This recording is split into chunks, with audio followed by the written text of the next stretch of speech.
As a technical director at ILM in the commercial department, mainly I do a lot of compositing, a lot of rendering, a lot of particle dynamics. In Maya you can crank out a lot of different elements using one package. So even if it might not be the final element, even if it's only for the animatic stage, you can use Maya to render out quick animatics. You can use Maya's hardware renderer to render out rough particle simulations. So you can do a lot of initial imagery outside of Maya, regardless of what the final output will be.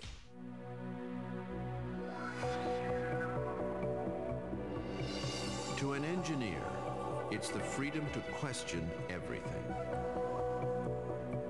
We've been using particles more and more with every commercial that we do here at ILM. And one of my personal favorite was the Gatorade Raptor campaign. And the big challenge in that was to create a sweat coming off of a Velociraptor.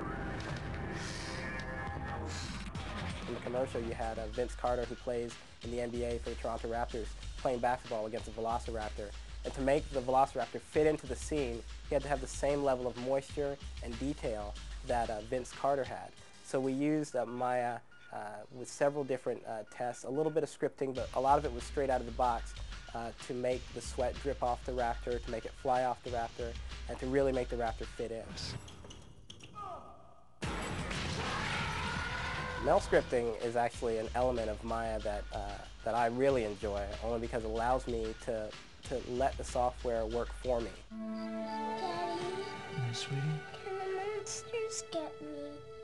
Not a chance. In the ADT spot, we actually used Mel scripting to come up with a particular UI to achieve the effect that we needed. Sleep tight. Get the power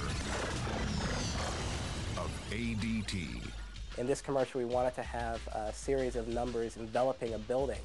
And by creating a simple UI, we were able to create rows and rows of simple particles that were using simple collision objects and adjusting the friction rates, that we could really get those particles to stick to the building. With every version of the software, something seems to get improved.